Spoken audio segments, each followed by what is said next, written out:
आप सबको नमस्कार। दिल्ली नगर निगम के एमसीडी के अभी चुनाव होने वाले थे। 9 तारीख को जो दिल्ली चुनाव आयोग है, स्टेट इलेक्शन कमीशन है दिल्ली का, उन्होंने सुबह सुबह एक प्रेस इनविटेशन भेजा कि आज शाम को 5 बजे चुनाव आयोग एमसीडी के चुनावों की तारीख का ऐलान करेगा, डेट्स ऐलान करेगा, किस तारीख को नॉमिनेशन होगा, किस तारीख को विड्रॉ किया जा सकता है, चुनाव किस तारीख को होंगे।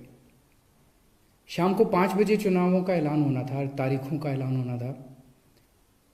4 बजे, उसके 1 घंटा पहले, केंद्र सरकार ने चुनाव आयोग को चिट्ठी लिखी कि हम दिल्ली के तीनों नगर निगमों को एक साथ एक नगर निगम बनाने जा रहे हैं, इसलिए आप ये चुनाव टाल दीजिए। 5 बजे चुनाव आयोग ने चुनावों केंद्र सरकार के कहे के मुताबिक चुनाव टालने का ऐलान कर दिया। शायद भारत के इतिहास में पिछले 75 साल में आज़ादी के बाद से पहली बार ऐसा हुआ होगा कि केंद्र सरकार ने सीधे किसी राज्य के चुनाव आयोग को चिट्ठी लिख के चुनाव टालने के लिए कहा है। लोगों के अंदर बातचीत चल रही है कि 2-3 बातें चल रही हैं। 7 साल से 8 साल से केंद्र में भारतीय जनता पार्टी की सरकार है। 8 साल, अगर इनको तीनों एमसीडीज को एक साथ करना था, इकट्ठा करना था, 8 साल में इन्होंने क्यों नहीं किया? चुनाव की तारीखें ऐलान करने के 1 घंटा पहले इनको अचानक याद आई कि अब हमें तीनों एमसीडी को इकट्ठा करना है, इसलिए चुनाव टाल दिए जाएं। तो लोग कह रहे हैं कि एमसीडी को इकट्ठा करना, एक करना तो बहाना है, मकसद चुनाव टालने का था। क्योंकि बीजेपी को लग रहा था कि दिल्ली में अगर चुनाव होंगे तो आम आदमी पार्टी की ज़बरदस्त लहर है, बीजेपी उस लहर में बह जाएगी और बीजेपी हार जाएगी, इसलिए चुनाव टालने के मंशा से ये किया गया। दूसरा, ये भी लोग कह रहे हैं कि चुनावों का तीनों नगर निगम एक साथ करने से क्या लेना देना है। आज 3 नगर निगम हैं दिल्ली में, 272 वार्ड हैं, कुछ इसमें कुछ इसमें कुछ इसमें।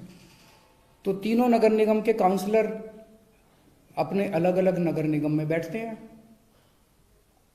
चुनाव हो जाने दीजिए, अगर तीनों को इकट्ठा भी कर दोगे आप तो वो एक जगह बैठने लग जाएंगे। दोबारा चुनाव कराने की क्या जरूरत है? अभी चुनाव रोकने की क्या जरूरत है? चुनाव टालने की क्या जरूरत है? चुनाव करवाओ, नए काउंसलर आएंगे और नए काउंसलर जो भी आएंगे वो जब तक तीनों नगर निगम है तीनों में बैठ जाएंगे, एक नगर निगम होगा वो एक साथ आके बैठ जाएंगे। तो चुनाव टालने की तो जरूरत ही नहीं थी।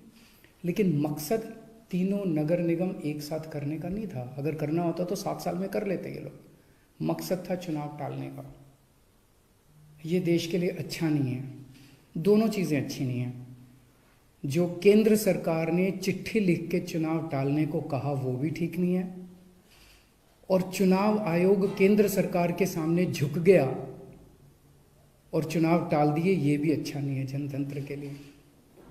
मेरी हाथ जोड़ के प्रधानमंत्री जी से अपील है, प्रधानमंत्री जी,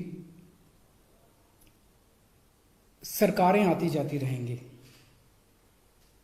कल आप भी नहीं होंगे, कल मैं भी नहीं होऊंगा। हम इम्पोर्टेंट नहीं हैं, लोग इम्पोर्टेंट नहीं हैं, पार्टियां इम्पोर्टेंट नहीं हैं, देश इम्पोर्टेंट है।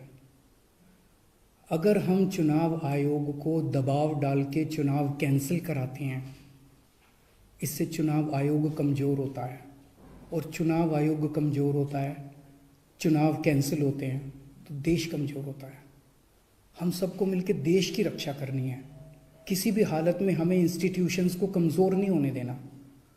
मेरी आपसे हाथ जोड़ के विनती है, चुनाव कैंसिल मत कराइए। अगर चुनाव कैंसिल होते हैं, ये जनतंत्र के लिए बहुत बड़ा खतरा है।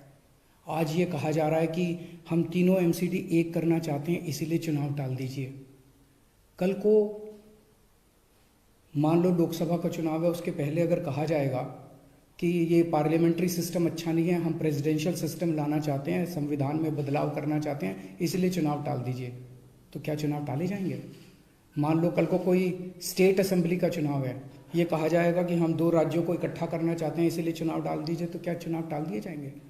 क्या जनतंत्र के अंदर चुनाव ऐसे टाले जा सकते हैं? ये बहुत बड़ा प्रश्न है। मैं प्रधानमंत्री जी से यही निवेदन करना चाहूँगा, कल केजरीवाल भी नहीं रहेगा, कल मोदी जी भी नहीं रहेंगे, ये देश रहेगा। इस देश को अपने को कमज़ोर नहीं करना।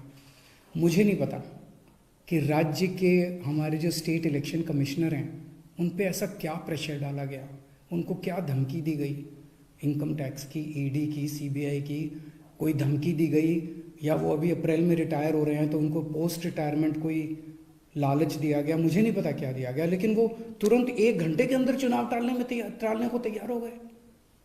ऐसे संस्थाएं कैसे चलेंगी? और मैं हमारे स्टेट इलेक्शन कमिश्नर से भी कहना चाहूँगा कि सर, अगर आप ऐसे चुनाव टाल देंगे, ये तो जनतंत्र ही नहीं बचेगा। हम लोगों ने आज़ादी किस लिए पाई थी? इस देश ने आज़ादी किस लिए पाई थी? जनता का राज है, जनतंत्र है इस देश के अंदर। आप ऐसे चुनाव टाल देंगे तो जनतंत्र ही नहीं बचेगा। मुझे नहीं पता आपके ऊपर क्या प्रेशर डाला जा रहा है, मुझे नहीं पता आपको क्या धमकी दी जा रही है या क्या लालच दिया जा रहा है, लेकिन सर, जो भी आपको धमकी दी जा रही है, जो भी आपको लालच दिया जा रहा है, बाहर आके बता दीजिए देश को, सारी जनता को बता दीजिए। देश आपके साथ खड़ा होगा, पूरा देश आपका साथ देगा।